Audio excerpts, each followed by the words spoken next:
Maya clutched her worn purse tighter as she walked through the marble foyer of the Shun family mansion, her modest dress a stark contrast to the opulent surroundings. She had married David Chun 6 months ago in a simple ceremony, believing that love would be enough to bridge the gap between their worlds. How naive she had been. "Look what the cat dragged in," sneered Patricia Chun, David's mother, her designer heels clicking against the pristine floor. "I still can't believe my son married an orphan from the slums." "Do you even know who your parents were, dear?" Maya's cheeks burned with shame, but she kept her voice steady. "Mrs. Chun, I may not come from wealth, but I love David with all my heart." "That should count for something." Patricia's laugh was cold and sharp. "Love? Child, love doesn't pay for the lifestyle my son is accustomed to." "You're nothing but a burden?" A charity case he picked up out of misguided sympathy. David's sister Jennifer joined in, her voice dripping with disdain. "Honestly, Maya, you should do us all a favor and just disappear. Sign the divorce papers and take the money we're offering. It's more than someone like you deserves." Maya felt tears threatening to spill, but she had endured worse growing up in the orphanage. She had learned to be strong when the world seemed determined to break her spirit. "I won't give up on my marriage. David and I made vows to each other." "David isn't even here to defend you," Patricia said with a cruel smile. "He's in Singapore on business, probably relieved to be away from his little mistake." "Face reality, dear. You don't belong in our world." The family patriarch, Robert Chun, emerged from his study, his expression stern. "Enough chatter. Maya, we've arranged for you to sign the divorce papers today. The settlement is generous, considering your circumstances. $1 million should set you up nicely for the rest of your mediocre life." Maya's hands trembled, but she lifted her chin defiantly. "I said no. I won't abandon my marriage because you're all too proud to accept someone different into your family." "Different?" Jennifer scoffed. "You mean poor, uneducated, and worthless. You're an embarrassment to the Chun name." Just as Robert reached for the papers on the side table, the doorbell chimed. The butler appeared, looking flustered. "Sir, there are 3 gentlemen at the door. They say they're here to see Miss Maya. They have quite an impressive convoy outside." Patricia frowned. "What kind of convoy?" "Send them away. We're in the middle of family business." "Ma'am, I don't think you understand. There are at least 15 black SUVs outside, and the men are wearing very expensive suits." "They're quite insistent." Before anyone could respond, 3 men strode into the foyer with the confidence of those accustomed to commanding rooms. They were all tall, impeccably dressed, and carried themselves with an authority that made even Robert Chun step back. The eldest, with silver-streaked hair and piercing eyes, spoke first. "Maya, we got your message. Are these people bothering you?" Maya's eyes widened in recognition and disbelief. "Marcus, is it really you?" "Hello, little sister," he said, his stern expression softening as he looked at her.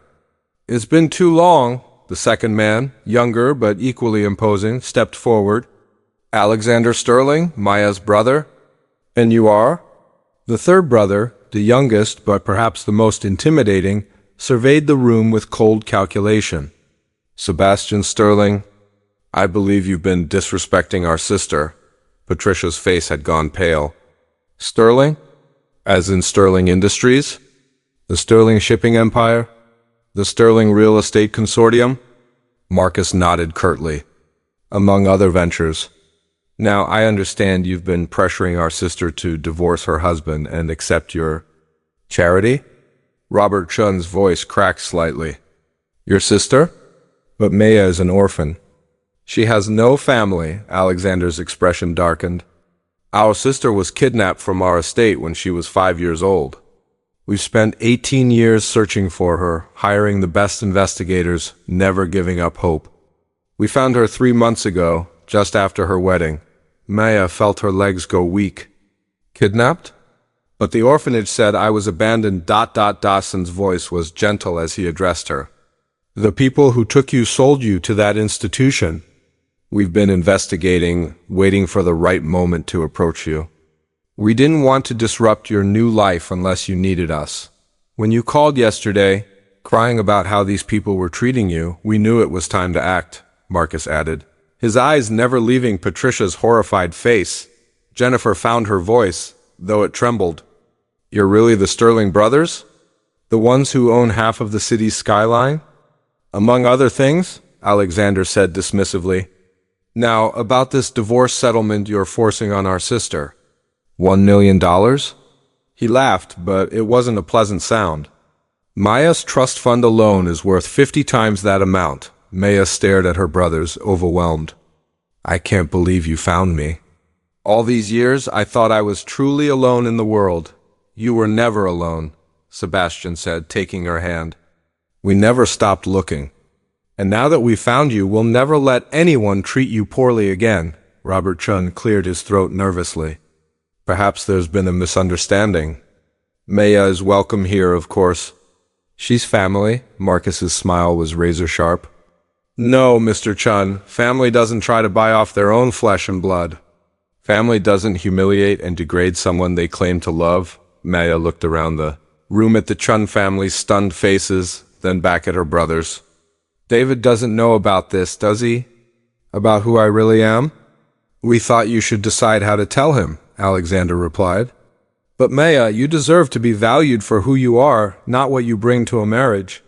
Whether you choose to stay with David or not, you'll never be alone again, as Maya embraced her brothers, finally feeling the family love she had always longed for. She realized that sometimes the greatest treasures come disguised as ordinary moments. Her journey had led her through heartbreak to discovery, from loneliness to belonging. The Chun family's cruelty had inadvertently brought her the greatest gift imaginable, the return of her true family. Love, she understood now, wasn't just about romantic devotion. It was about never giving up on the people who matter most, even when hope seems impossible to maintain.